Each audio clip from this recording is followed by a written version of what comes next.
You gotta stop trying to start every fucking recording with a fight, Rob. That's the problem. You need to wait. You need to wait a good 20 minutes till you drop the first F-bomb. Yeah, you can't just come out of the gate with that shit. It's probably true though. I think I did read somewhere you shouldn't do that on YouTube, like not in the first 10 minutes, or they'll Our metrics just go in the creator button. Hit they'll the three. demonetize you. They catch that right at the beginning. They'll give us demerits, man. They'll make you put it. They have like a digital doggone cursing jar. I heard that they'll penalize you. Which sounds exciting, to be honest. Yeah, that can't be. I've had worse Wednesday nights. Do tell. Well, hello and welcome, you beautiful people. That's not how I do it. I started that off wrong. Let's see. What's up, beautiful people? This is Gary Horton. This is Pro Wrestling. It's the podcast celebrating the past, present, future, history, legacy, and tradition of the greatest sport of all time. Nay, the one true sport, professional wrestling. See, that's a callback. That's what we did there. I am joined, as always, by my best friends. This is Dr. Stinson. Hey, Dr. Rob, the star of the show. Yes, sir. Yes, sir. What's going on, homies? I'm pumped. This is going to be a good episode. He's ready to be penalized, and the man who's going to do the penalizing, this is Will Martin. Hey, Will. Yes, the great penalizer, Wilson Martin here. I'm so happy to be here. I might not be the star of the show, but every buzz needs a Woody. Am I right? That is probably right.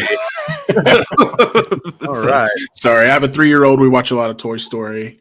You just got to keep up with these references. What's really weird is I just pictured Will in one of those like strongman unitards, like in a carnival, just like, and he's known as the penalizer. I pictured him in just the Woody cowboy hat and chaps and nothing else. Yeah, there's a snake in my. Well, I'm not wearing boots, boys. That's all I'm wearing. Hey. Anyway, so this is our G-rated version of the show. Welcome, everyone. So we do have a top tier Patreon and an OnlyFans. The director's cuts. Oh man, yes. So hopefully, if you're still with us after episode 1 and you're becoming familiar with everything, you got the idea of what we're doing here. You've learned our dynamic. I'm just a dude picking up knowledge, just enough to guide the discussion along with Dr. Rob, because Doc he's the doc. And Will is your surrogate. He is the man who's hearing some of this stuff for the very first time. Maybe he knew some of it already. I don't know. We're going to find out as we go along. And so last week, we covered a lot of the stuff historically, and we've probably already pissed off a lot of the wrestling historians. So for that, we are sorry. Still, the basics, I think we got them. One thing I'll say, though, thinking back as we record this, I did last time, I was thinking about this later, I did imply that pro wrestling as we know it strictly came from the USA. And I regretted saying that exactly because that was not my intention. I think I said it that way, but our European brothers and sisters had their own history and characters developing, and we most certainly will be diving into those folks here shortly as they cross paths with the story we're on right now, I would assume. So.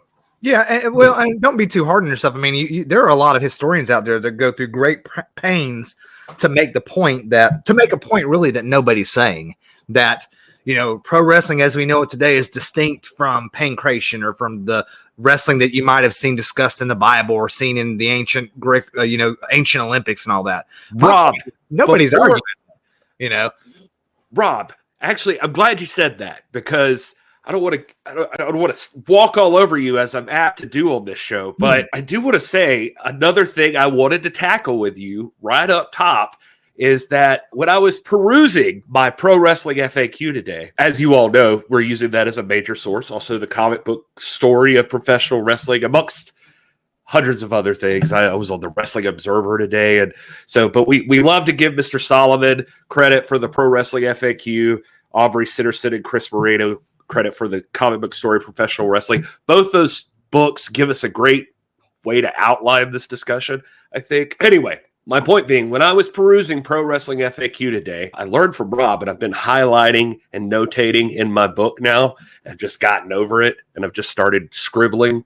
And our friend Brian Solomon in that book tends to lean into the fact that at one point early on in the book, he says many will attempt to connect today's pro wrestling to maybe too far in the past. To quote, he says, in a business based on deception and misinformation, one of the greatest bits of misinformation was the often stated claim that the pro wrestling business developed out of the ancient wrestling traditions dating back to Roman and Greek times and even earlier.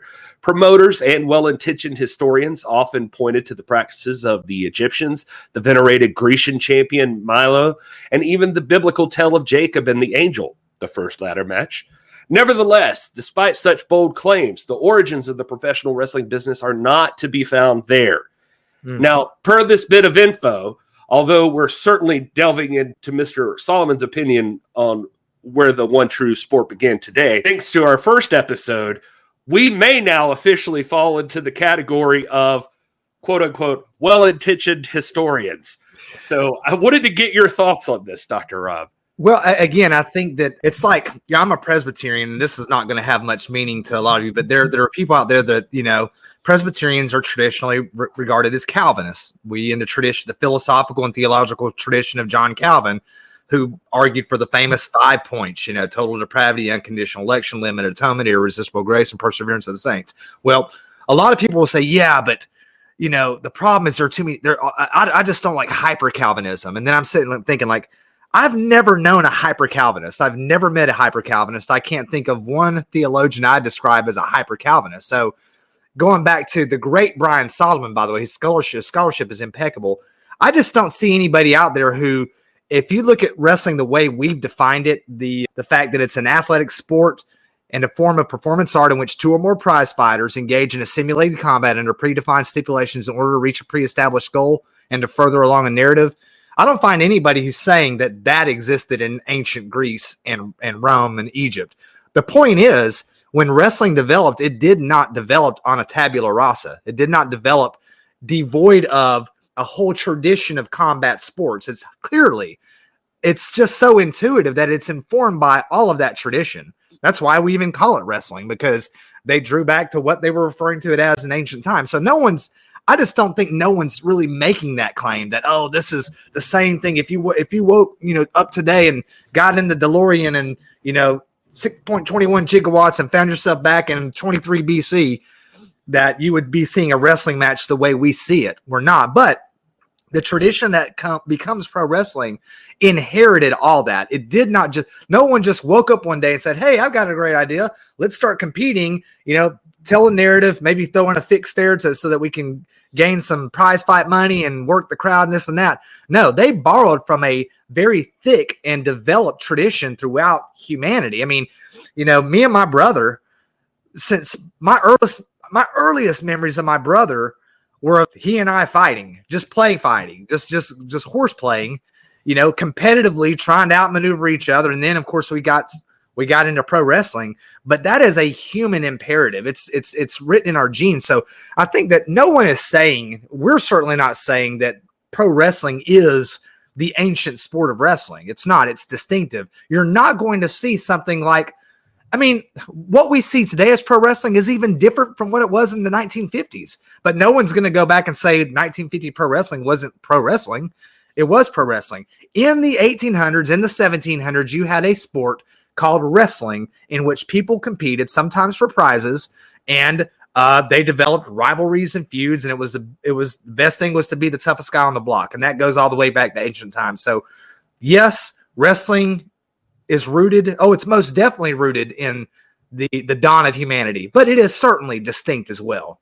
So again, Brian, I think Solomon there is making an argument that he's arguing against something that no one is arguing for, really.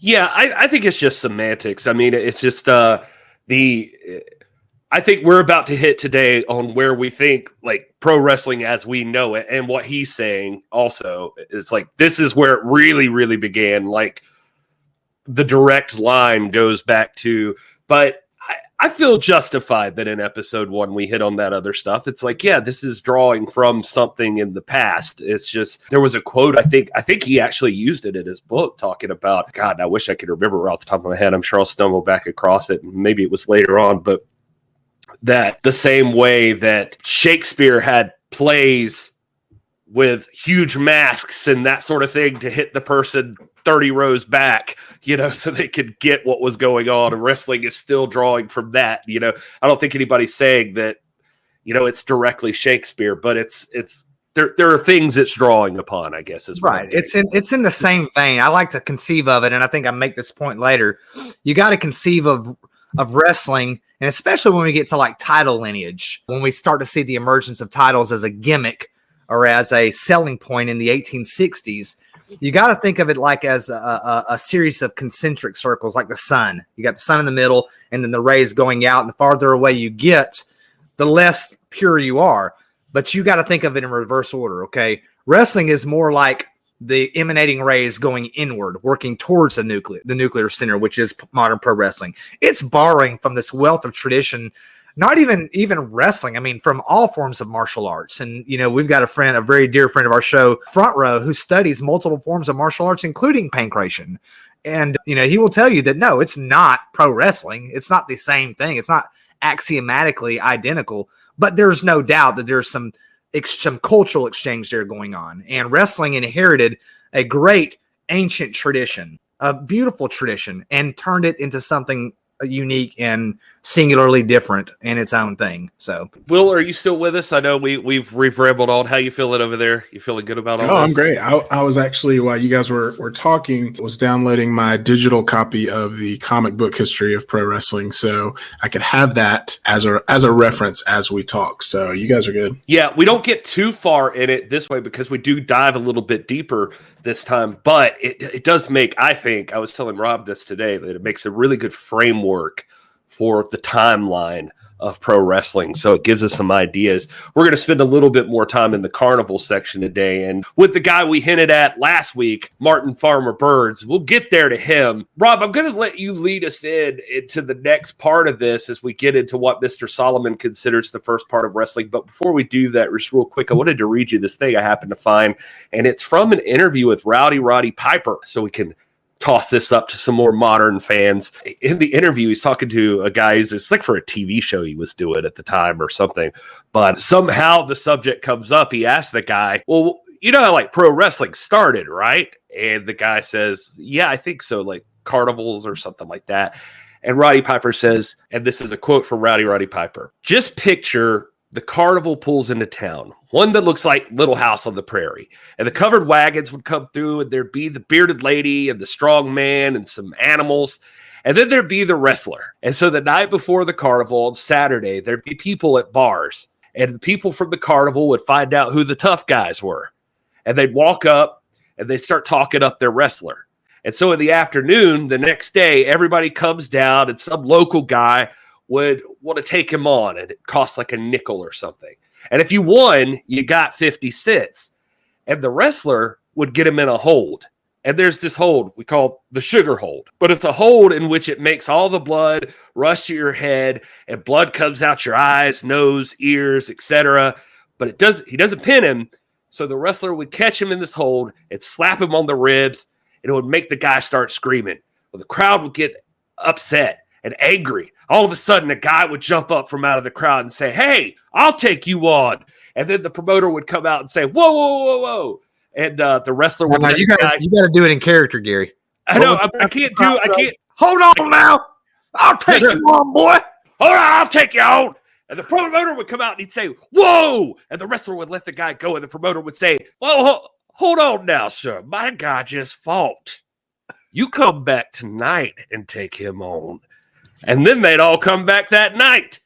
But the guy who stood up, he was part of the carnival. And everyone would come back and they'd all pay another nickel. And that's how pro wrestling started.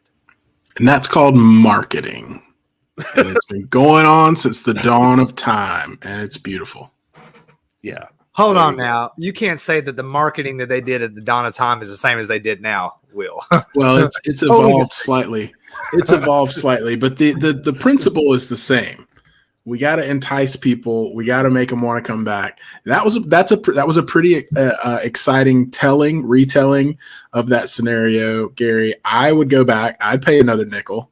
Of course, what would that be in our money? Like $20? Yeah, something like that, probably. Yeah, a week's wages. I mean, yeah. But I thought it was for Roddy Piper. I don't know how many times he told that story, but I thought it was a really nice summation of pro wrestling, like just the idea of what it is. And that's how it went from a tough guy competition to somewhat of a commercial event, that could be lucrative but also entertaining. Yeah. And you got there contained. I mean, we have to distinguish between the incidents of wrestling, the context, the storylines that are going on right now versus the essence of the essentials. And he nailed it right there on the head. Roddy Piper, the great one himself. You draw the comparison even to today. I mean, that, you joke about the marketing being different, but again, it's the same principle. It's the same reason why you watch Monday Night Raw or Dynamite or something like that. And as it goes off the air, the one thing they want you to be thinking is, by God, I got to watch next week. I got to see how this plays out, and so they always leave stuff up in the air hanging. So, I mean, this kind of cliffhanger finish goes all the way back to the olden times. Olden times. I like how you said that. Speaking of olden, so we have already established, to move further along with our narrative here, we've already established that wrestling has been a natural and common form of human interaction and competition since the dawn of history. It's essential to our being. If anybody who has a kid sister or a kid brother knows that one of the first things you do as kids is you wrestle each other. You just fight. That's what you do. There's always been a human impulse, if only a friendly competitive one, to impose the will physically upon one another. There's something about us that makes us want to body slam each other, to put our brother or sister in a chokehold. It's just in our nature. We're hardwired. But, as industrialization increased and lifespans and standards of living improved, and as people not so preoccupied with simple survival and eking out an existence anymore, began to have more time and more resources to be inventive, to create, to experience recreation.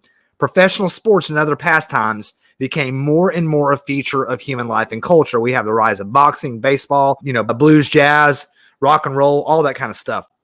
Wrestling in this context emerged. Now, according to our friend Brian Solomon, there exists evidence that collar and elbow style wrestling was already in practice as a form of competitive recreational pursuit in colonial America, guys. This is like pre-1776. You already had a mainstay, commonly understood and expectation, and wrestling was already in the dialogue. It was already part of the vernacular.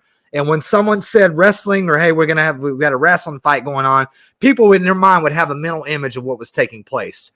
And so what we're going to do now is I want to trace this emergence of the sport, going from the ancestors, the concepts that were inherited, that though distinct from pro wrestling, that were inherited from ancient times, into the form of pro wrestling that will be recognizable to us today. And I'm breaking it down like a good Baptist minister into 3 major points. Okay, we're going to talk about wrestling as the carnival fanfare sport, wrestling as the regimental sport, and wrestling as the arena sport. Real quick before you get into this, as the audience surrogate here, can you give a brief explanation when you say things like collar and elbow style? We talk about the various styles. Give me kind of like a 1-paragraph definition of what you mean when you say collar and elbow. We're going to define collar and elbow. We're going to paint the picture. Nay, we're going to reenact it on today's episode. Me and Gary. I feel like we need background music, but some Renaissance, but reverse. Like, so let's 69 form. Anyway, what's happening here? I just want to say this. One of the things I love here is essentially the Doc and Brian Solomon and Pro Wrestling FAQ and everybody. They try to put this delicately. And as a heftier man myself, I just would like to go ahead and say these are the facts. What they're saying, to put it, in the layman's terms, is that in the late 18th century, it brought the Industrial Revolution, and your average dude, to quote Enzo Amore, he became SAWFT, soft. And now, granted, I'm not knocking anybody, but this is the first time in forever where people really were starting to choose athletic pursuits and physical activity as a means of like conditioning, rather like for a healthy lifestyle. That started becoming a thing instead of like, hey, we need you to carry 600 pounds of molten steel from one place to another and risk burning yourself alive. We're working on a way for you to not be Freddy Krueger to your grandchildren. Like now you can lift heavy things because you want to instead. So now some people are choosing to just stay tough automatically. It's like not because they had to mine coal with their teeth. I'm saying they were like, they just wanted to be healthy, tough guys. And wrestling happened to be a great way to do this. You got in amazing shape and you didn't have to have equipment anyway. But that's kind of where I was going.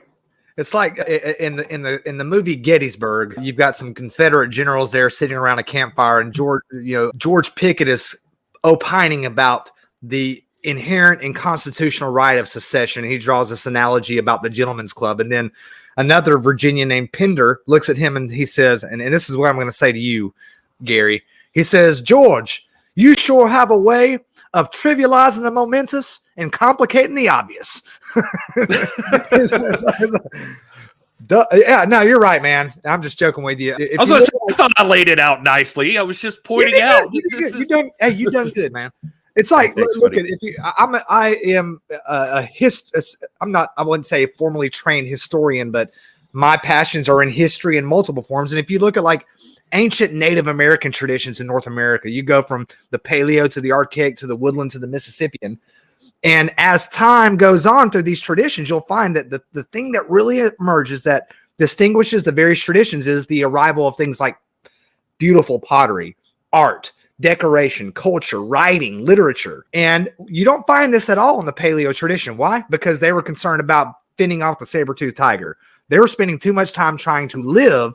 They didn't have time to delve into, aesthetics, beauty for its own sake. And so you see a parallel here in the 19th century as people are no longer eking out a subsistence existence.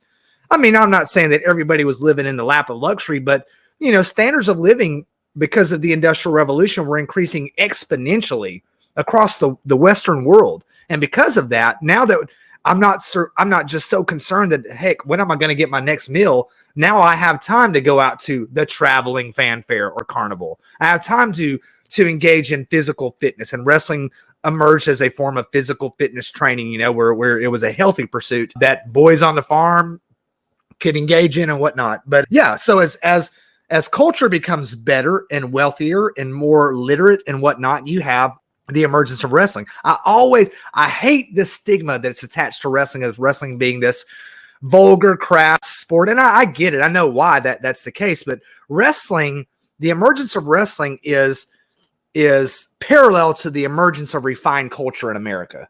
You know what I mean? It's not contradictory to it. It's not antithetical to it. It is consistent with it. Wrestling is consistent with culture. Okay. So we have, first of all, wrestling as the carnival or the fanfare, called the carnival in North America, called the traveling fanfare in the UK. And I'm not sure what they called it in France, something like voulez-vous cacher à mes or something like that. In probably France. Or in Germany, they would call it Ich komme aus den Vereinigten Staaten, wohin kommen Sie, or something like that. That felt too real. Seems long.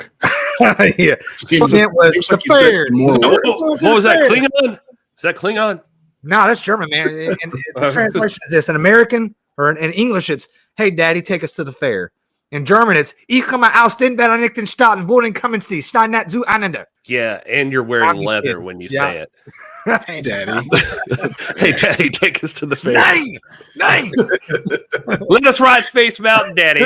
All right. Let's stay on track, guys. We got things to tend to. Okay, the traveling carnival emerged. I'm almost simultaneously with the fanfare in Europe. These things happened simultaneously. A lot to do with the exchange of culture across the Atlantic Ocean between Europe and North America.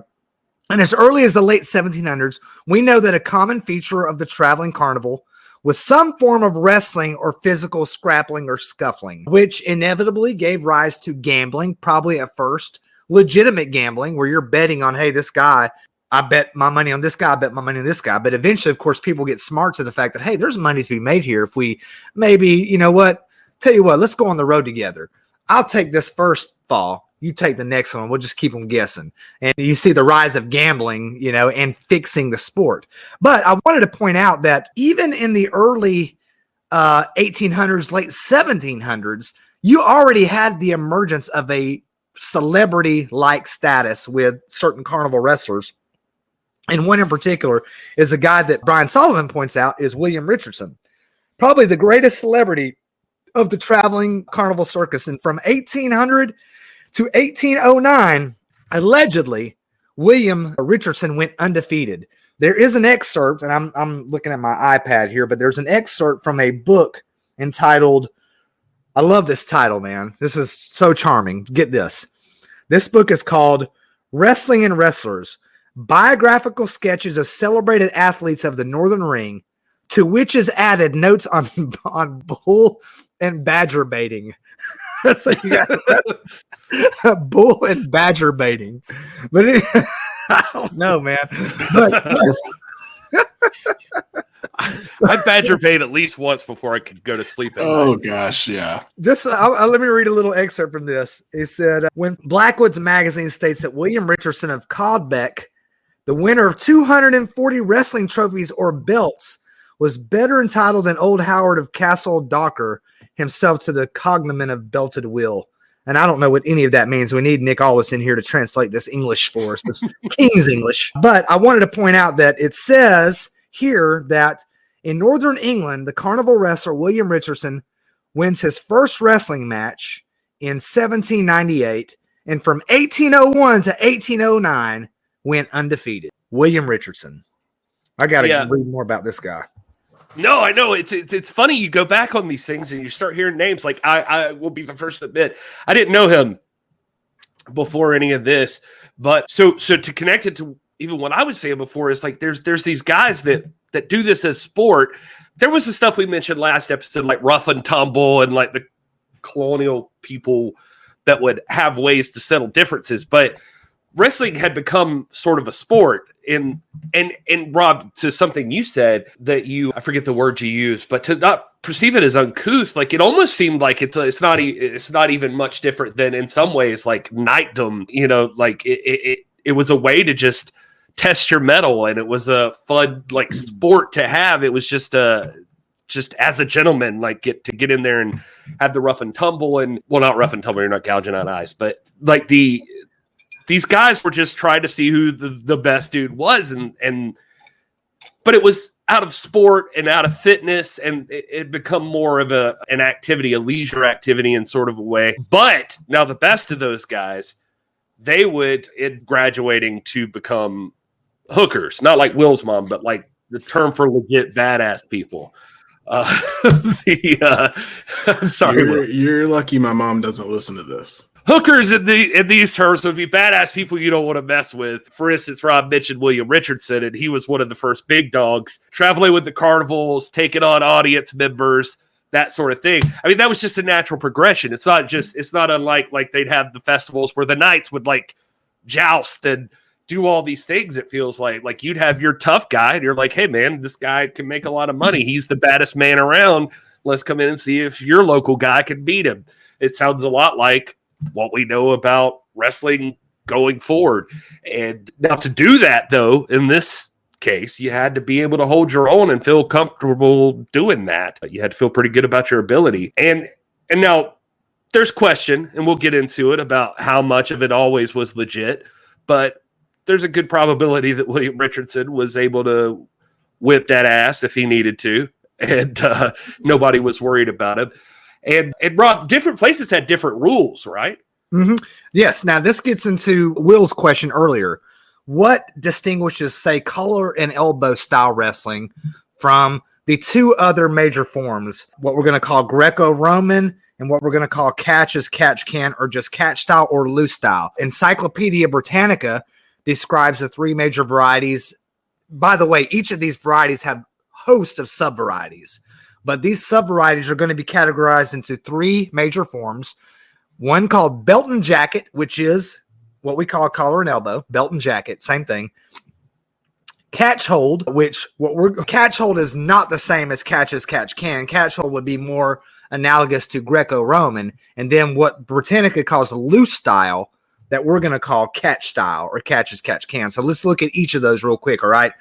The collar and elbow tradition is a distinctively Irish tradition. It's no mystery why this becomes such a prominent feature of colonial American wrestling. Why is that? Where was a lot of the major immigration flow coming from? Germany, the UK, and Ireland, right? So collar and elbow wrestling, also called jacket or jacket and belt or belt and jacket wrestling, is characterized primarily by a lack of ground fighting. Okay, you're going to lock up. By the way, the collar and elbow tie-up is the direct descendant of this. Most every match that we see begins with that collar and elbow tie-up, like I'm doing right here. This is exactly how it goes. Boom. We're fine. Yeah, there you go. Oh, you got me. So, but distinctive to this form of wrestling is that you do not touch the ground. If any part of the body besides the feet touches the ground, you lose the match. So the object of this match was to lock up your opponent and to force him into submission by making him touch the ground. That was essentially the tap out. Okay, a knee, arm, elbow, face, whatever. If he's on the ground, he loses. Because of the large Irish diaspora throughout the United States, this form of wrestling was imported and widely transmitted throughout the continent. There was a good chance, if certain other things didn't happen, that this would have been the form that would take root in what we now know as pro wrestling, okay?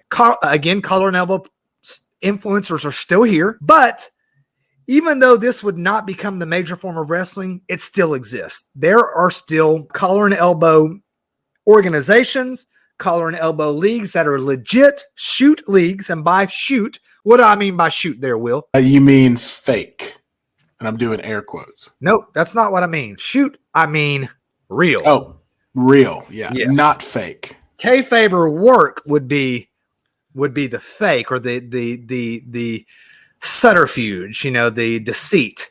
The shoot is the real thing. I represent the less informed portion of the audience. No, you know what you know. You knew. You were thinking something else. You know what shoot means.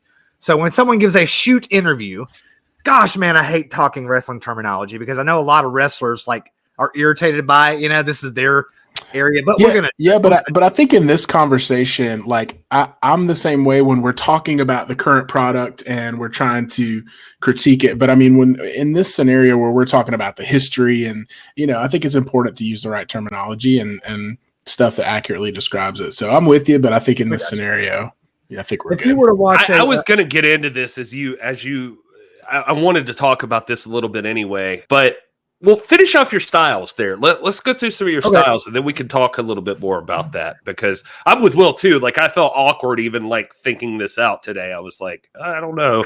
I don't want to piss anybody off. I know we're not wrestlers, but anyway. It's hard to get to. You don't want to presume to look behind the veil, but I think we have been blessed and we have earned a status among some major players, and I think we've earned some trust that we're going to treat this sport with respect primarily, and that's what they want, man. They really just want what the wrestlers want is they want you to respect the business.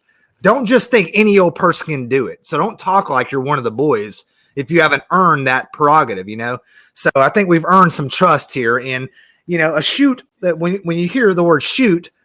Like a shoot interview. If you Google shoot interview, you're going to get an interview of a wrestler, and he's going to be talking about behind the scenes stuff. Real heat, which means real anger in competition, real animosity that goes on behind the stage in any business. I mean, I'm one of 5 principals that work at my high school. There's heat sometimes between us. We're human beings, right? So that happens. But anyway, there is a shoot collar and elbow league that still exists today. You can win collar and elbow championships. Historically, a collar and elbow match would be open-ended. It could last for hours and hours. And today, you've got a league that exists where matches are limited basically to 5 minutes. And they go in there and they wrestle a 5-minute round, collar and elbow style.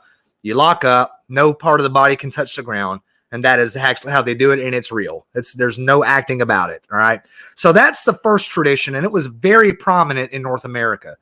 Not as prominent, but certainly prominent in Europe was the Greco-Roman style. This is circulating in the European continent, primarily in France. And the thing that separates this from the others is, although touching the ground is not necessarily going to eliminate you in this style, you cannot execute a maneuver below the waist. All maneuvers must be executed waist and above. And we see versions of this today in your collegiate wrestling and folk style wrestling, although there is like leg riding and that kind of stuff. Greco-Roman wrestling still exists. We know that. I mean, it's beyond debate. And then you have the third style. This style is prominent in the United Kingdom and North America. This becomes one of the two major American traditions alongside collar and elbow, and that is the catch style. Catch as catch can, or sometimes referred to simply as loose style. And why is it called loose style?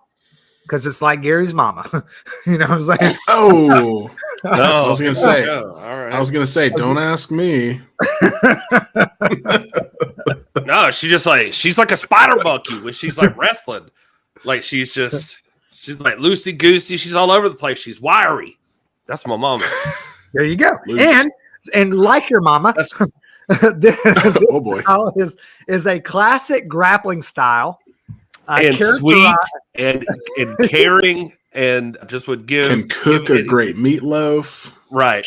And characterized by the use of submission holds. Oh, Ooh, a 9. Also He does called, know my mama. also called, mommy, can you also take me to the called fair? hooks. Yeah, Madam Horn, Mistress Horn. Some call her Mistress of the Hooks. Oh my god. A submission hold is sometimes called a hook, or it was called a hook. So your catch style wrestling is going to be much more violent, much more prone to result in injury, sometimes very serious injury. And according to the publication Submission Wrestling Arts, catch style was developed formally by a man named John Graham Chambers in Little Bridge Grounds, West Brompton, in Greater London. That's in southeastern England at some point in the 1870s. And in catch wrestling, nearly every hold is permissible except for one. Anyone take a guess? Strangleholds. Boom, the stranglehold. Why is that important for professional wrestling? Because in the development of character, you're going to have a tradition of wrestlers that call themselves the Strangler, strictly because their moniker is built around the idea that they are rule breakers or heels. So Can't have that. can't have it. Although Stranglehold is the best Ted Nugent song. That's one too many Ted Nugent references in this show. I was about to say, does Rob just not like that song? No, you know who else? It was a You bad know who joke, else is or You know who's a huge Ted Nugent fan? who? Nick Aldis, man. Nick Aldis has one of the most informed rock and roll minds ever. You know how I know this? Because I don't know if you guys were Dio fans at all. Because you camp outside his bedroom window. That has nothing to do with the fact that that's besides the point. That's way down on the list. Yeah. Come on. So we're doing an episode of Piper's Notes, and we do a Dio cover. And I was like, Nick Aldis is 34 years old, man. I mean, this is it to me. When you're listening to Dio, people today who know Dio have to be either my age or have fathers who had really good music taste. I don't know if either one of you even listen to Dio. Probably. Oh yeah. Probably will. Gary, I'm a music guy. I mean, I grew up. I've been playing guitar since I was 12. So I mean, yeah, you don't play guitar for that many years and not know who Dio is. Right. So we do. Yeah, I know Dio Speedwagon. Yeah, dude. Maybe. Dio Sanders. He used to play for the Braves. Into the heard it from a man who. I love Dio Speedwagon. Yeah, we do this episode of Piper's Notes, and our back in the early iterations of Piper's Notes, the centerpiece was we'd review a music video. Will still has yet to come on. He's yet to accept our invitation. Anyway, that's neither here nor there. Just garbage. So we have Nick Aldis on, world's heavyweight champion now. And we're going to like, hey, man, I picked this video. It's a cover because they have this scene in this old English town. And we're going to do this. Well, he goes on. He's like, Dr. Stinson. Dr. Stinson, do you know who wrote the original version of this song? Wow, you just killed your whole relationship with Nick Aldis with that. No, because you're cutting this piece out. Now, he didn't say it like that. What he did say was funny. He's like, my version of the YouTube video has ads to it. I was like, hey, champ. He was gracious. He was fantastic. But my version of the video has commercials. You know, you got the 9-second ad that can play. I said, champ, you know, before we start, you might want to let it play for 9 seconds. And he goes, Stinson, I've got YouTube Premium. And I'm like, of course you do, champ. Of course you do. So anyway, he goes on to give us a little talk about Dio, Ronnie James Dio, and he loves wrestling, but he loves Ted Nugent. He loves classic rock. He's very, very educated and versed in rock and roll. Of course he is. He's a world champion. Anyway, of all those threes, you got the collar. I thought we were going to get like 5 episodes in before he just started kissing Nick Aldis's ass. And it is right here in episode 2. It's amazing. I didn't think we'd get that far. That was wishful thinking on your part. Yeah, you're right. You're right. Is that what y'all are calling it? Ass kissing? I thought we'd at least get to like next episode where we start talking about more like title unifications and that sort of thing. But anyway. Anyway, yeah, exactly. Anyway, of the 3 styles, collar and elbow, Greco-Roman, and catch as catch can, Will, unmute yourself. Here's a quiz question. Of those 3 styles, collar and elbow, Greco-Roman, and catch style, which style is going to take root in America and become the wellspring of what we know now as pro wrestling? Loose. He's like, shoot. I didn't know there were going to be test questions. Yes. What is You're all right. It is the loose style. It is catch style. Catch as catch can that gains the greatest level of popularity in the United States and the United Kingdom. And that is where professional wrestling is born, in the Western tradition of the United States, the Anglo tradition of the United States and the United Kingdom. And though other disciplines, Greco-Roman, collar and elbow, and catch all influence the modern sport, more or less, it is catch style that evolves into the modern spectacle that we know as wrestling. So that is wrestling as the carnival fanfare sport. Okay. I love that, Rob. You're a brilliant man. I want to double back if I could real quick, just so we promised that we'd cover this, and I want to say this. We're pushing through a lot of this, and we're going to go into more detail on a lot of this stuff later, I promise. So if you ever feel like we're just like brushing over something that deserves more time, first of all, feel free to let us know. We'd love to hear from you. But also, there's probably plans that we're going to do that. During the carnival times, there was a very specific way that things were done. And the art of all of this was in its infancy. But the stuff that we mentioned earlier, besides the different forms of wrestling, there was also a deception that was there sometimes that was starting to formulate. And another word perhaps for that would be kayfabe. And yeah, so which probably, I think kayfabe, I think I said this to you earlier, Rob, deserves its own like mini episode, just if we're going to get into it on what it all is. But to summarize, kayfabe's, when you hear the word kayfabe, it's essentially the code of secrecy. And I'm going to reference here because I had it pulled up in the Pro Wrestling FAQ. I pulled it up here. And this is how it's defined here. The all-important code of secrecy used by those in the business to shield the public from the so-called tricks of the trade. By staying within kayfabe, wrestling personalities pretend that the matches are competitive and that the storylines are real. To break kayfabe means to reveal the event's scripted nature. The sanctity of kayfabe has seriously eroded in recent years.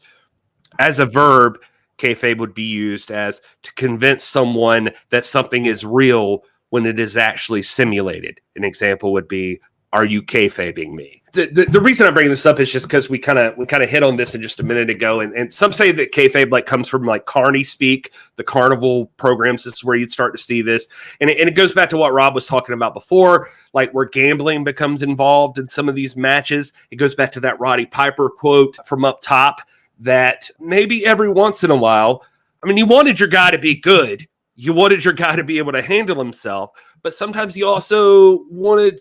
When money starts becoming involved, you start thinking about the best ways to make more money.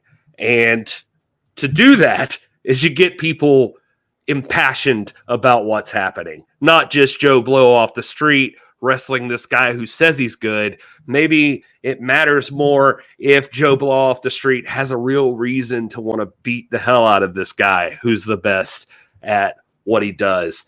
And so in carnival circuits, and Rob, you can correct me here if I'm wrong, but there was discussion in Pro Wrestling FAQ about that kayfabe possibly came as a bastardization of the word be fake, that it was Carney speak. Carney, like carnival barkers and that sort of thing, they had the thing called Carney speak, and Carney speak is like different ways of speaking to like not let everybody in on what you're talking about. And that's a whole other thing that could probably go in a kayfabe episode. Yeah. But essentially, I don't know. I'm not going to lie. I don't know anything for a fact. Like I said, another episode. But here's where you start to see these terms evolve. For instance, Rob said shooter or shoot earlier.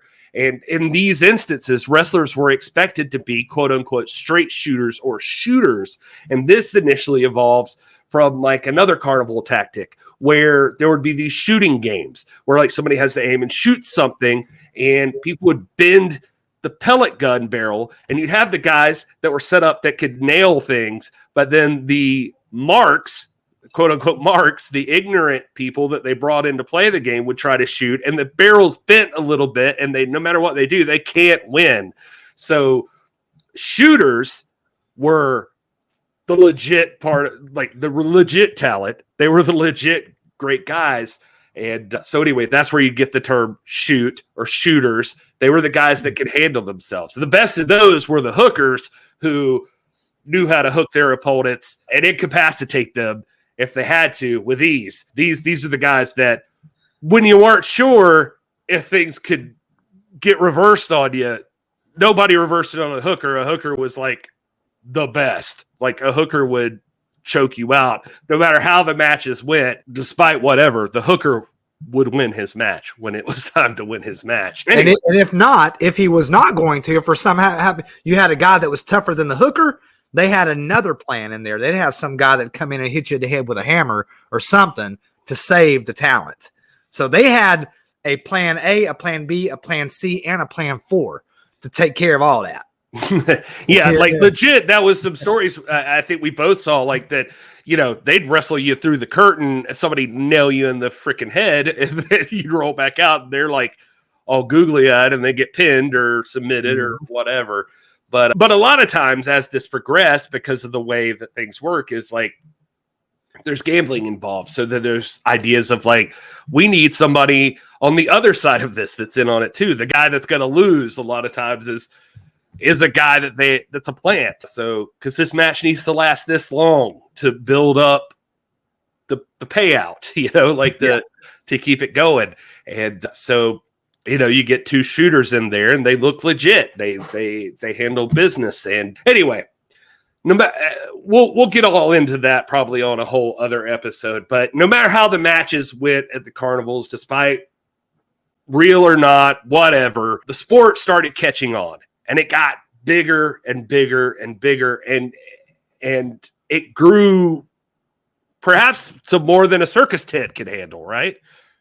Yeah, I mean, it grew so big that the only thing that could stop the growth of it would be something unthinkable like a civil war. Boom. Guess what happened? A civil war, okay? And from 1860 to 1865, of course, the nation was divided. We had sectionalism ramping up for decades, and the country was divided heavily between those who believed in a cotton republic supported by slave labor and those that didn't up north. And the country was legally and formally divided along those lines. and the Civil War was inevitable. It was going to happen, and it did happen. And when it did happen, and by the way, let me point out something else that Solomon says in Pro Wrestling FAQ, that on the eve of the Civil War, you had traveling wrestlers that could earn substantial winnings and even make a regular living from being a traveling wrestler. So you have wrestling as a mainstay sport that was commonly recognized. It would not have been unfamiliar to anybody in 1860 to say, yeah, we're going out to the wrestling show at the carnival. Everybody would have known what you were talking about at that point. It almost sounds like tribute to the troops was happening back at Civil War times. That's right, man. You got the USO coming out. You got Bob Hope. You got the WWE bringing in the talent.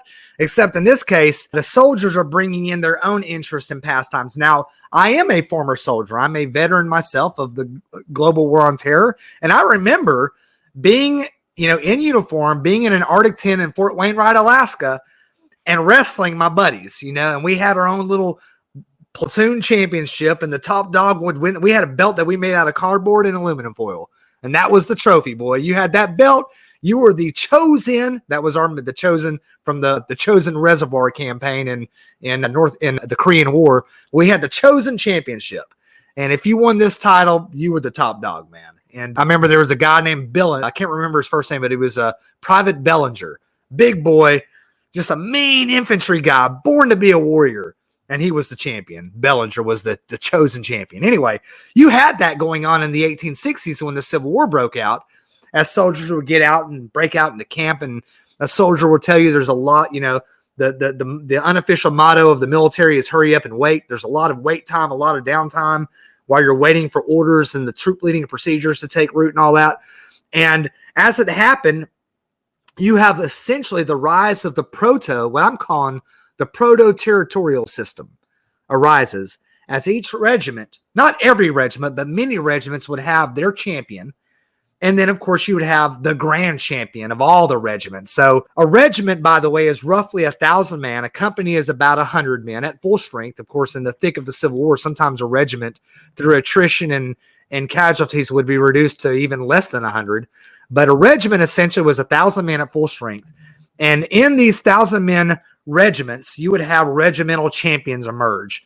And the one that Solomon points out is a guy that I love, one of my favorite characters from the days of yore, Colonel James Hiram McLaughlin, who was the 6th New York Infantry Regiment champion. I also make the case in our Discord, follow our Discord, by the way, I make the case that the NWA World's Heavyweight Championship, the Omega Particle, the God Strand, is right here in Colonel James McLaughlin. McLaughlin is the proto 10 pounds of gold Sweet Charlotte title holder. He held the 26th New York Infantry Regiment Championship, but at the time he was not yet the highest in the pecking order. That belonged to George William Flagg, who claimed the interpromotional proto-territorial Grand Championship of the Army of the Potomac. How beautiful does that sound, guys?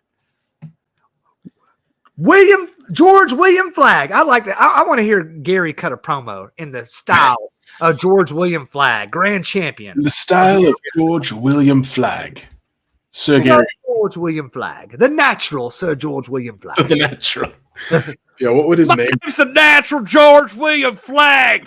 Do I look like some kind of slack-jawed idiot to you? I'm here to whip ass and take names. That's what I do. I stand for whipping ass and taking names. And what I'm going to do? And abolition. Abolition. I don't remember which side I'm going to whip ass and take names. That's what I'm saying. I am George William Flagg, son. Say it again. You just got flagged. George William I said George William Flagg, boy. I'm the abolition contradiction because I'm going to free some men and slave you. I'm George William Flagg, and I'm here to whip ass and take names. The abolition contradiction. I'm thin men and enslaving you. What was his finisher? The Flagstaff. Oh, yeah. That sounds it all. Yeah, mine was going to be the flagpole. None of them sound. No. I don't know how threatening any of them sound, but I'm dying. When I'm finished with you, boy, I'll be at half-mast. Wait, I'm gonna raise this flag straight up the pole. I can't. Hold on. I'm here to whip ass and take names. You know what? I'm gonna beat you up, son. That's what I'm saying. So he was the very first too long promo. Went about a minute too long. Oh my gosh, man. George William Flag. This was the rise. This was, of course, the rise of the scripted promo because Sir Flag in line because he would just ramble. There was that one promo too. Boys, I tell you what, George is feisty, but I don't think we're gonna move many tickets this way. The promoter was like, "Nah, that last promo he did make it disappear. The one where he referenced his soul, it's gotta go." Get from YouTube, Hulu, all that stuff. Oh gosh, my hole, boys! I'm gonna put your nose up my hole. Cut it, guys. That's no. That's not that. We can't do that, son. Moss Lincoln's gonna be here, boy. Don't say that. My pole. All right. All right. Steadily wrestling migrated from the carnivals to the saloons to outdoor fairgrounds and fields. Instead of it being a traveling feature, it became a more static feature where you would have a regular promotion or a regular show that would stay in a town. And down there at Beckett's Field, we're going down there to Beckett's Field for the show Saturday night, or tomorrow night of an evening, we're going to go down there and see the show, the wrestling. George William Flag, boys. George William Flag coming into town. Anyway, though it quickly gained a reputation as a more crass and violent form of entertainment, it continued to rise. And at this point, you see, because it is catch style that is catching on, participants are often badly injured, sometimes even killed. But for those who were successful, a fortune could be made from this. And Solomon, again, in FAQ, describes a match in 1873 in which McLaughlin, Colonel James Hiram McLaughlin, took home I don't know that he took home the winner's purse, but the winner's purse in that match was $4,000. Now, guys, $4,000 is a lot of money today. In that day, it was 4 times the annual salary. An annual salary for a skilled laborer in those days was about $1,000 a year. He won $4,000, or the winner's purse was $4,000 for that one match. And that is their regimental sport. So we see this steady increase in influence, size, and prestige and importance and money. I was looking through here, and it was just interesting to me that that McLaughlin was winning, he was taking these titles like you're talking about, just and combining them for these regimented things. And so I think you've got a case there, as far as him going through and winning the American Collar and Elbow Championship. Because he beat Louis Ainsworth. It's so crazy to look back at this history. There's a whole thing. The American Greco-Roman Championship, the American Catch Can Championship. This guy's he's taking it. I don't know. I don't know why I got off track here, but it was just blowing my mind looking this title history of these regimented titles you're talking about. This was a legit thing, and there were guys competing for it, and people, as McLaughlin was working through and winning these belts, that boosted his purse because I mean the strict wrestling formula, people wanted to see this is the Goldberg of the Civil War. Gosh, stop, man. Oh, Lord. You're right. You're right, man. And it's funny because this is a good segue into the third phase of the development of the modern sport. It's the title that's really the catalyst there, okay? Now, today, it seems unthinkable to us that we are always talking about the lineage of the title. I mean, we are now on 851 days. As of this recording, we're recording this just for posterity's sake. We're recording this on February 17th. This is the 851st day, of the reign of Nick Aldis. Okay, the reason we make that a big point is because reigns have lineages. They're rooted in history. Well, obviously, in the 1860s, you don't have titles rooted in history. There are no lineages. In fact, titles were sometimes just mere gimmicks. You put a trophy on somebody. Hey, man, we're going into Cade's Cove next week. It just so happens that Hiram McLaughlin is the Cade's Cove champion. They would invent a title, sometimes invent a tournament that never happened, a phantom championship that didn't really exist. And guys like Hiram McLaughlin had a collection of titles, some legit for sure, and some that were purely kayfabe, to use a term there. Some shoot titles, some kayfabe titles. I mean, just to throw in on that, I mean, like Bret Hart telling the story about Lou Thez, telling him it was legit, it was shoot until the 20s. But you'll see people like Tim Hornbaker say, like, well, I was shoot until occasionally in the 30s or something, I think. And then, like, Meltzer says, like, in the 1860s, I bet that it was already, it was kayfabe. And it's so wild for me to think about, at its beginnings, there were no titles. It was literally just prize. Well, I mean, not even prize fighting, because there was no prize. The prize was just victory. And victory or the purse. Yep. Yeah, exactly. So, I mean, that's such a crazy thing to think about now in this modern iteration of wrestling, because everything is so title centric. Everything revolves around the titles, what tier the title is, where you are in that title picture. And, it's crazy to think about, and you don't think about it unless you stop and actually examine it like we are, that there was a time when that wasn't a factor. It was literally just wrestling for the love of wrestling. Or at least through a little bit of this, it would be almost like you're watching WrestleMania and you were just so into gambling that you were just like, I need to know who wins out of R-Truth and The Miz. I got R-Truth in 3 minutes over The Miz with a leg drop. Like, it's like all those have to be in place to get the winning. Yeah. I got Gronkowski running in from the back. The Tim Hornbaker quote that Gary's referred to, I have it right here. It's actually spot on. It says, according to Tim Hornbaker, it is almost impossible to say definitively when it crossed over from being legit to being a performance. This is one of the biggest mysteries in the history of wrestling. This is going back to what we said in the last show about one of the charms of wrestling is similar to the charms of baseball and rock and roll. We don't really know. We're just guessing. There's a lot of shadow and ghosts here, very haunted. So pro wrestling, he says, was certainly genuine at times, even occasionally into the 1930s. But promoters learned in the latter stages of the 1800s that it was better to work a carefully crafted match full of excitement to make the crowd happy and set up a rematch. And so there we have, at some point in the late 1800s and early 1900s, we have that 7th essential characteristic of the modern sport, and that is the furtherance of a narrative. To be pro wrestling in the modern sense, you have to have what Will is always talking about on virtually every show, storytelling.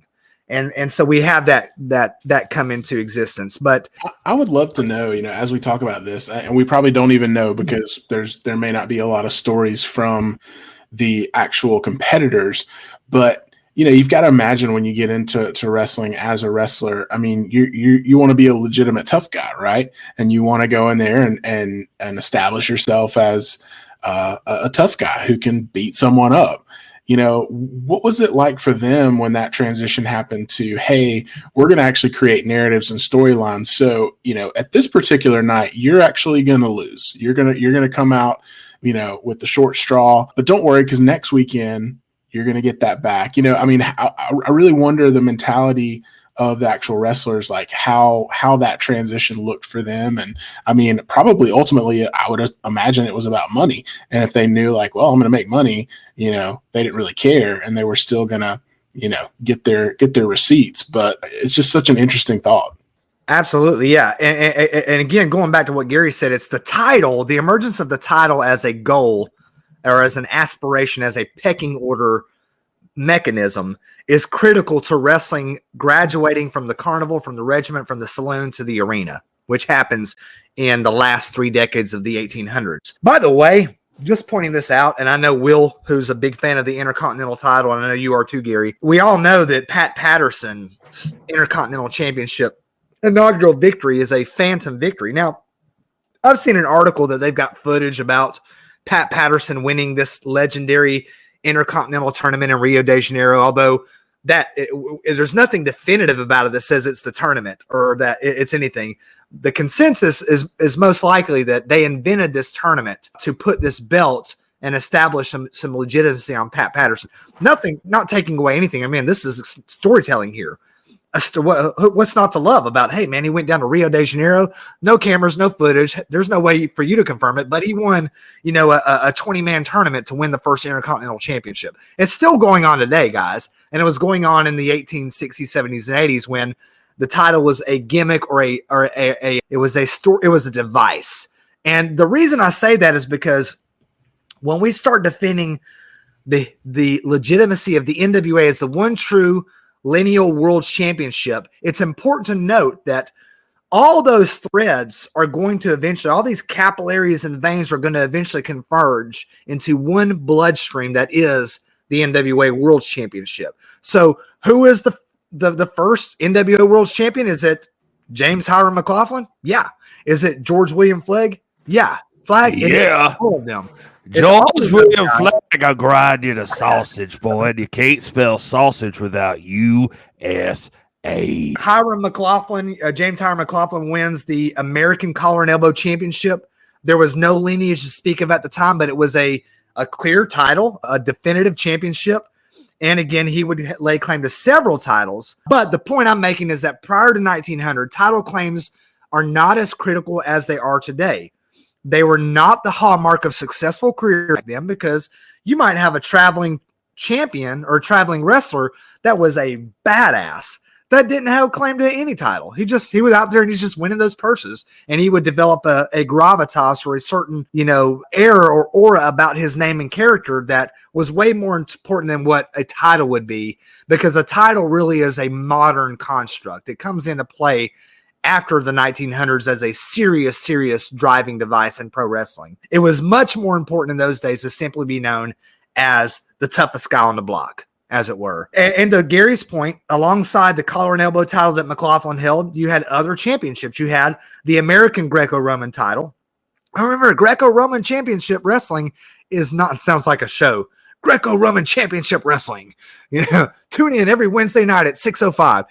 Greco-Roman wrestling was not as big in America as it was in Europe. It didn't really catch on. But you had an American Greco-Roman title. You had a European Catch Championship. You had an American Catch Championship. You had all those, each of which are predecessors to the one true title, the NWA World's title. They all converge as like a bloodstream, capillaries, veins, this whole, circulatory network into what will eventually become the NWA belt. When the capillaries and the veins, they'll just all come together and just raise that flagpole. George William Flagg. Gosh,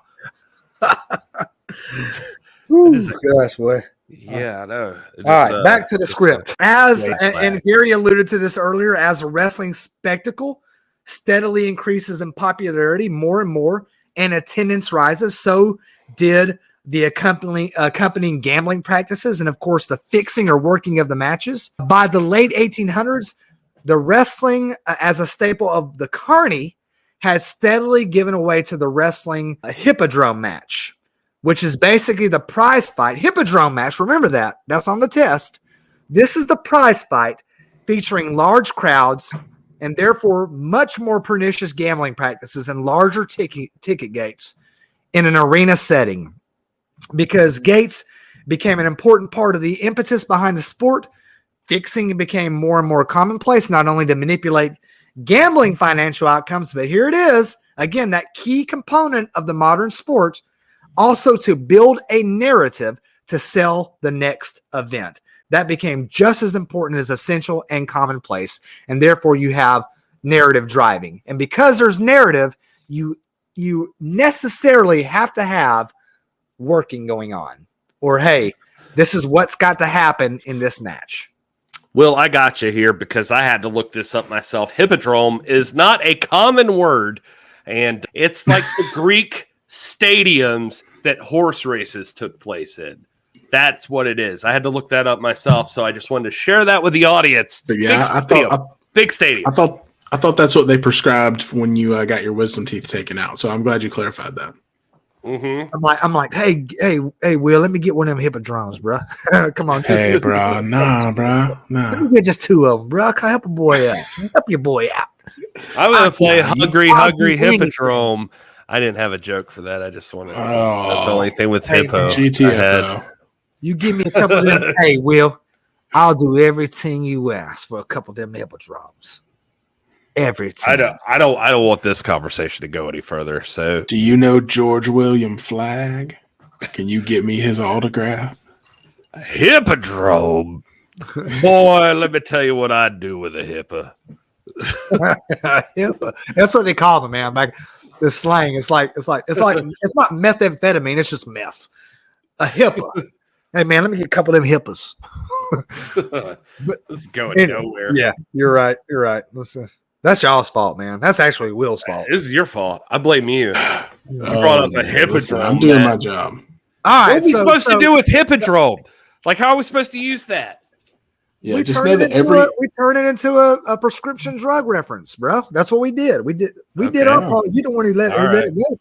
All right. Anyway, so as we graduate from the carny, the regiment, the saloon, the open air pasture to the arena, the pasture to the arena, the man who really emerges as the first great star, I'm not going to say superstar, but certainly the first great star of the business would be William Muldoon, the solid man. The solid man. This is not going to go better. This is So therefore, sometimes we just got to let it go. Therefore, I'm going to drive on. Okay. Let's talk about William. Now we're going to dive. This ain't going to sound good either. We're going to dive deep. We're going to dive deep with the solid man. We're going to get all up into them nooks and crannies on William Muldoon. Okay. But he was a New York City police officer, a personal friend and acquaintance of the great President Theodore Roosevelt. He was the first chairman of the New York State Athletic Commission. This was an educated man, a cultured man, a refined man. But it is William Muldoon, according to the research of Brian Solomon, who can be considered the first major star of the sport that we would recognize to be professional wrestling. If you saw William Muldoon work, you would say, oh, yeah, that's what I watch on Tuesday nights on Dark and Wednesdays on NXT and Dynamite. It's essentially the sport. We now have professional wrestling. Is it the same thing? Is it identical? Does the sport evolve, change, develop? Of course it does. But when you watch William Muldoon, you're watching pro wrestling, guys. And debuting at the time of America's centennial. Wait, you skipped right over the fact that William Muldoon, pardon me, was called the Solid Man because of a song that was written about him. On my notes, I have here the Solid Man that this is where Gary interjects. So, well, I'm just saying there was a song called Muldoon, the Solid Man, and this is the chorus. Then come with me and I'll treat you decent. I will get you drunk and I'll fill your can. And on the street, every friend I meet says, there goes Muldoon, the Solid Man. And anyway, I just thought I'd share that. I hope we can find. You got a music background. I want to hear you sing it, bro. And come with me and I'll treat you decent. I'll get you drunk and I'll fill you can. And on the street, every friend I meet says, there goes Muldoon, the Solid Man. Woo! It sounds like you didn't know which genre to make it. Like you kept changing throughout. What I'll probably do. It was like Nickelback, and then it was an opera, and then it was a musical. Here come the when I first heard the news today. I'm gonna just try to play. I think I'll just try to see if I can find somebody singing. You need to go get your tuition money back is what you need to do, bro. It says this is Gaelic, so that's what it says. A Gaelic singer named Nicholas Toybin from the Red District of Waterford. This was one of the only few English songs in his repertoire. I know. This is going nowhere. Let's move on. All right. Anyway, solid man. He'll fill your hand. The solid man. Anyway, William Muldoon debuts in 1876 in the year of our Lord. All right. The Centennial of America. And he defeats Professor T-Bo Bauer for the American Greco-Roman Championship. At the first wrestling event ever, you're going to like this, Will. You're a WWF guy. The first wrestling event ever at Gilmore Garden. Now, if you don't recognize that name, Gilmore, you know the Gilmore Girls. You know the Gilmore Girls. This is their back, aka the Madison Square Girls. No. Gilmore Garden, I'm not seeing it. Gilmore Garden would eventually become Madison Square Garden. And then the first wrestling event ever at MSG, William Muldoon defeats T-Bo Bauer for the American Greco-Roman Championship. The first WrestleMania, the Protomania 1. Following this, Muldoon becomes the first great traveling champion. He tours the nation, defending the crown. Wrestling is emerging. You've got stars popping up all over the place. And Muldoon beats all of them. He beats every one of them. He beats Edwin Bibby, Carl Abbs, Sorikichi who had a pot belly. Yep. Sorikichi Matsuda, the first Japanese pro wrestler, he defeats him.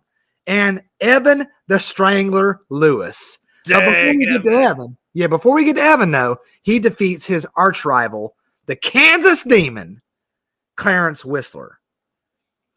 Clarence could not whistle. Could not whistle. You're right. In fact, and was horrible. Right, it's just not like he's just flowing. Yeah. And that was kayfabe. He was just a kayfabe whistler. He's the kayfabe whistler. He was also horrible at swallowing glass. He was the worst glass swallower ever. In fact, it killed him eventually. Wow. I'm actually pretty bad at that as well, so I can relate. I think in 1895 or something like that, there was a carnival feature where he was going to swallow glass. He did it. Boom, killed him. Ruptured his internal organs, and the man died. But before he died, in 1881, he got beat by William Muldoon. Yeah. I filled his can. He did. Muldoon did. But at one point in 1881, Muldoon, and get this, guys, Muldoon and Clarence Whistler wrestled in 1881 to a 7-hour draw. 7 hours they wrestled nonstop. No one could score or fall over the other. And it was a draw. Will Muldoon? Who would kayfabe that? No, heck no, man. They were they were really trying. Yeah, they had to be, right? Nobody kayfabes a 7-hour match. I'm over here kayfabing an hour-long podcast about to get my butt chewed.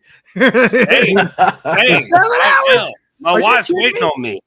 7 hours. So anyway, this is Muldoon's arch rival. This is the Tim Storm to the Nick Aldis.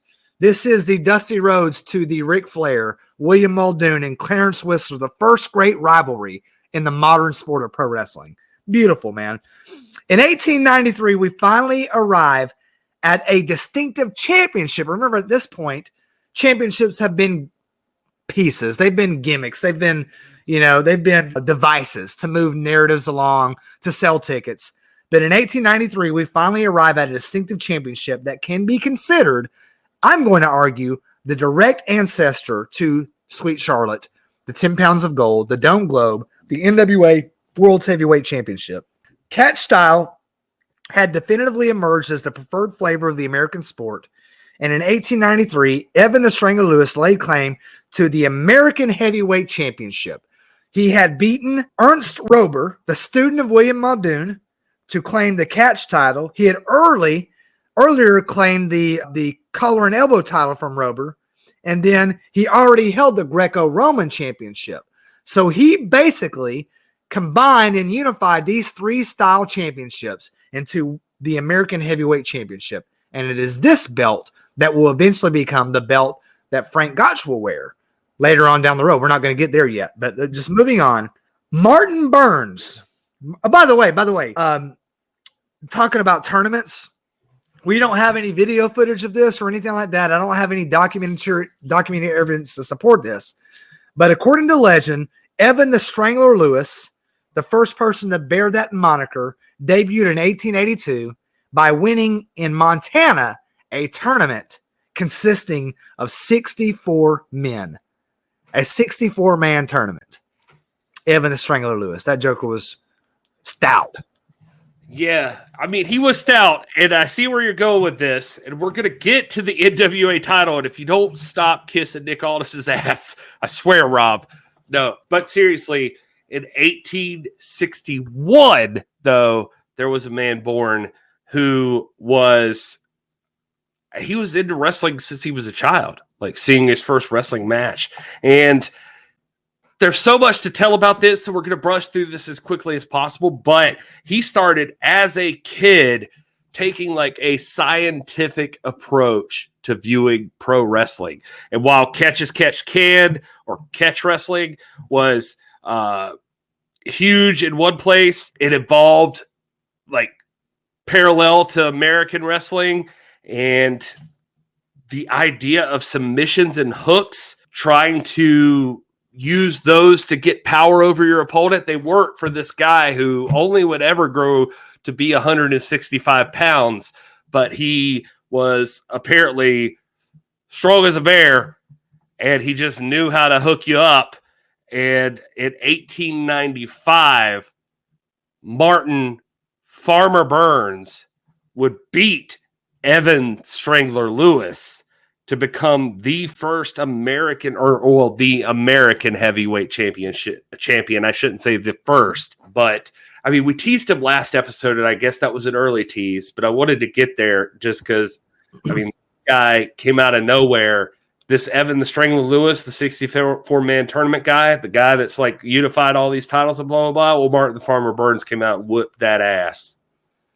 But, of course, Evan Lewis had whooped Martin Burns' ass earlier in his career, too. When he first started. Exactly. But that's important. That's important to the narrative, Gary. So you just skipped all over this content.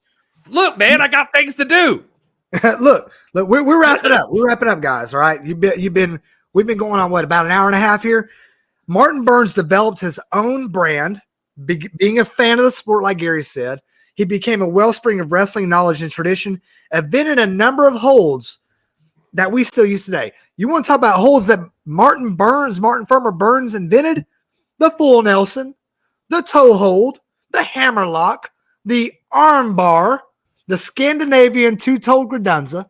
He did not invent that. Arm bar. Arm bar, yeah.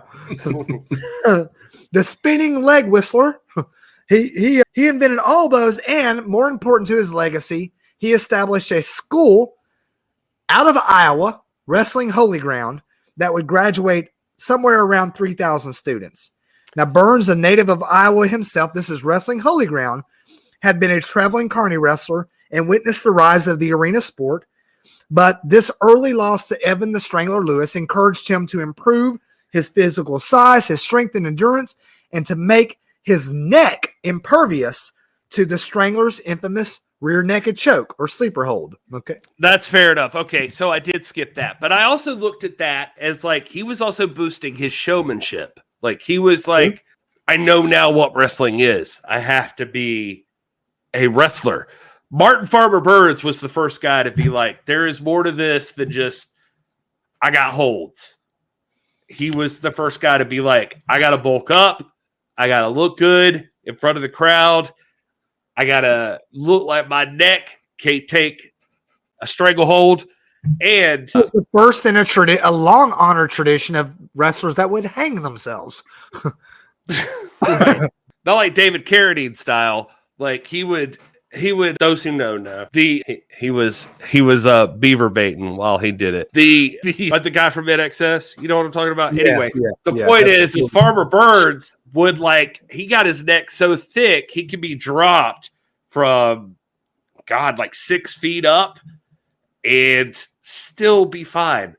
Like that was one of his carnival tricks. It was the showmanship. And he would sing or whistle too, right? He liked to whistle Yankee Doodle. When you did while hanging, guys. While hanging, you drop 6 feet. Not just hanging, I'll tie a rope and pull you up a little bit. No, I'm gonna tie a rope and I'm gonna drop you 6 feet and see if you live. And he just whistled the whole time. That's effed up, man. That junk's not gonna fly today, man. No, But anyway, certainly not. In 1889, Burns avenges his loss against Evan the Strangler, finally defeating him in a match in Chicago. According to legend, Burns had forgotten to come prepared with his ring gear. Instead, he shows up in a pair of overalls, being a good Iowa boy that he was, and the announcer introduces him as Farmer Burns, and the name remained forever. And that is how we have the birth of Martin Farmer Burns. Now, to tie this all in here, guys, you've got William Muldoon, you've got Evan the Strangler Lewis, you've got the regimental champions, James Hiram McLaughlin, George William Flagg, and Farmer Burns. These are the prophets that emerged as the sport's first great stars. And they guided the sport from the carnival to the regiment, to the saloon, to the open field, to the arena.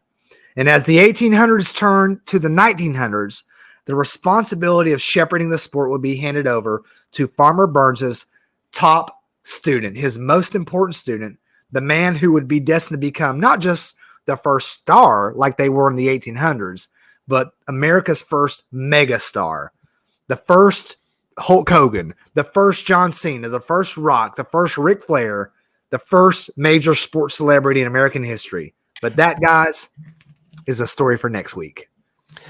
Yeah, I mean, it's tough to we're trying to make these things flow, but I just want to be clear. I mean, we'll come back to Farmer Burns because I think he's very important to all of these things. He won about 6,000 matches in his career and lost 7, I think. So he was a pretty big deal. But the biggest legacy he has is starting a school that would lead to literally pretty much every wrestler you've ever heard of. But the one that Rob's talking about is one in America that's going to be a big deal. His name is Frank Gotch. And I only say that, Rob, just to establish that, we're obviously USA over here, but at the same time, across the ocean, there was another guy. And he was doing his own thing, and he was uniting Europe in pro wrestling and becoming what seems like one of the first body guys, the first bodybuilding, just physical specimens. And he was called the Russian Lion. George the first one Hackenschmidt. to incorporate patriotism, love of country into the sport. He would carry that beautiful blue, red, and white Russian tricolor, George Hackenschmidt, the Russian Lion. He had beaten the flat hand style in France. He had conquered every style over in Europe, and he had worked his way into the Greco-Roman. He was the European champion, heavily considered the European heavyweight champion at the same time that Martin Burns was dominating the U.S. and became a teacher and trying to pass on his legacy. So we'll see. It's like a Rocky versus Drago kind of thing, like Rocky IV coming up here in the next episode as we move along. George Hackenschmidt, Frank Gotch. It's going to be huge. All right, fellas. Well, I think that one does it for this week. We're going to get these people over. Hopefully you're sticking with us. We are taking you through pro wrestling history. Will, how do you feel right now? How do you feel about this whole thing? Oh, I feel great, man. I think, this is something that, wrestling is always promoted as historic, but I don't think we do enough actual dives into the true history of it. And it's something that is still very much prominent today. And a lot of this, if you're even more than a casual wrestling fan, you've probably never heard of this stuff. So I think this is all really valuable. It helps us kind of see the roots of all the stuff that we're watching today and that we enjoy. So this is great. Well, we got a head-on collision. I promise you it's going to start getting epic starting next week. We've done a lot of deep dives into the history, just to kind of build the establishing the foundation of what pro wrestling is. Starting next week, it gets into every pro wrestling story you've ever heard in your entire life stems from this one. George Hackenschmidt, Frank Gotch. These two are going to they're destined for a head-on collision. The American best versus the European best. And it's going to get real quick, and it's going to be ugly. It's going to get nasty. Yeah. Mr. Flag, it's going to get nasty. William Flag, where am I? Oh, Jesus. Boy. All right. Well, thank you guys so much for hanging out with us. It's been a long enough episode. We appreciate all of you for being with us. That's at This Is Will Martin, at This Is Dr. Stinson. I'm at This Is Gary Horton. Always at TIPW Show is the thing. Join our Discord. It's the pinned tweet at the top of our Twitter. Maybe someday Will fix the link to the thing he was trying to do one day on a live show. And we love you guys. Thank you so much for listening. I hope you're sticking with us. Like, we're legitimately trying to be thorough in this thing and take you through pro wrestling history. We think there's an audience for this stuff. And so if you're out there and you dig it, you got to share it. You got to tell other people about it. You got to get the word out that we're doing this thing. And I promise you, yeah, we're going to do deep dives into the people, but right now we're just trying to walk you through a timeline. For those of you who maybe knew or didn't know already, this is the timeline of pro wrestling. That's what we're doing right now. And then we're going to go back. We'll double down on a Farmer Burns story someday, or whoever you want to hear about. We'll tell you all about them, because there's more stories to tell. We're just trying to outline the thing for you. Rob, you have anything you want to add? Nah, man, I had a good time, man. This was a fun discussion, and I'm looking forward to getting to Gotch and Hackenschmidt. Well, thank you so much, everybody, for listening. We love you guys. And until next week, enjoy your gravy cake.